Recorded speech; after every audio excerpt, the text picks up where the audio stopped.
Tuwang-tuwa ka. Ano ba itong pinasok ko? My name is Jerome House.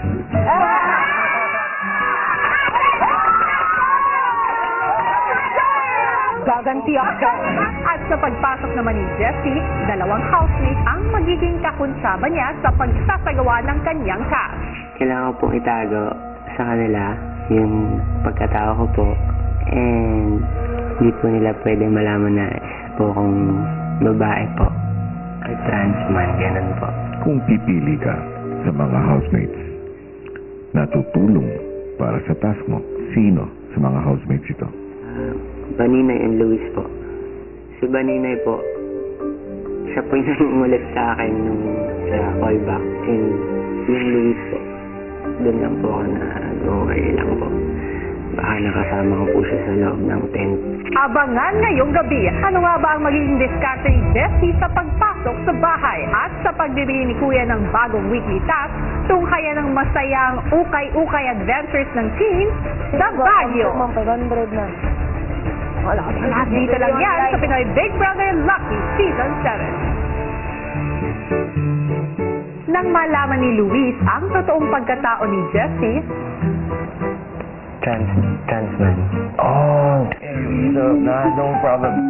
I was so confused with it. Okay, we're good. It's my first time, so I'm used to trans woman, but trans man, wow, dude, wow, damn, brother, damn. First time ko makakilala kuya at makakita ng trans man po. Like, up close. Ang gwapo niya. Guwapo. Mas marami pa siyang facial hair sa akin. Okay. Nakita ito po ano. Sabi ka. Siya po ang seatmate ko sa audition. Tapos, magsalita siya sa mga nag-i-interview. Ay, sabi ko, yun, pag upo namin, tinanong ko na ng tinanong, paano ka nagkakaroon ng ganyan? Tapos, ang laki ng iyong braso. Tapos, tinanong ko kung magkano ang gastos niya, kung paano ginawa, kung masakit. Kung hindi ka man din chismosa, ano dami mo nakikilala. agad naman pinagplanuhan ni na Jessie kung paano itatago ang pagkatao sa mga housemates. So, nag-request ako kay Kuya. Hindi ko muna pansamantala magagamit ng Jessie. Kasi Jessie ko pera parang medyo familiar. Like, kung sa mga kasama natin mahilig mag-audition sa mga reality show, baka may mga teams tayong kasama. Ma-access ba sila sa TV? Sa social media? So, kailangan may pasad talaga tayo. Mahirap magtago sa mga yun. Ito pa, madaldal pa tayo. Namin kasi yan. So, anong naisip mong pangalan? sabi ko PJ. PJ. Para medyo malaya. PJ, ano Pero last name pa rin. Pero matanong ba sila? Bawa, Matanong sila. pag bagong dating. Sobrang matanong. Sobra. Alam mo, Tapos yung takin love ganyan. story mo, gusto laging Lalambipin madami. lang ganyan, love story, ganyan. Family mo. So, pwede namang real story pa rin. Di ba? Pwede naman. Ang ano lang naman Ikaw may yung girlfriend. pamagang yung pinaka Gender identity. Di ka nagka-girlfriend ka, may girlfriend ka ngayon. Wala. Ano, feeling ko wala talaga makakaalam. Ito. rest well video. Bukas ng umaga, abangan niyo ako. Aagahan ko. Good night. Ito pa mo. Sana walang magkilala po. Totoo yan.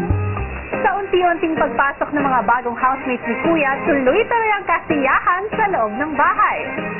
Magandang gabi, Team Kapamilya. Tuloy-tuloy pa rin ang botohan para sa teen housemate na para sa inyo ay karapat-dapat mapabilang sa natitirang 2 lucky stars. Kaya naman keep on voting for your favorite teen housemate dahil malalaman na natin ang pangalawang lucky star sa mga susunod na araw.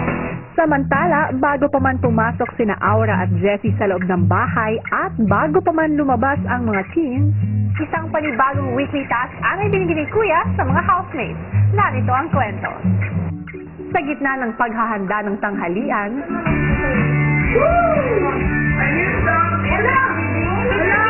My name is Conrad Chua, and I'm the Volunteer Executive Director here at Charity First Foundation. Charity First Foundation was started by a group of businessmen and professionals way back in 2001.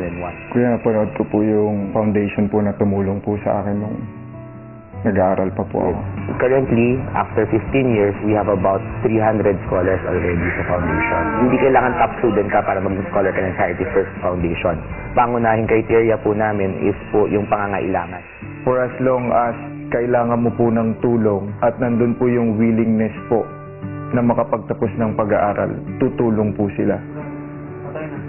Thank you, Violet ng TV Maya-maya pa ay may ibinahagi si Jerome sa mga kasama. No, actually, I'm one of the scholar of... Talaga? Seryoso?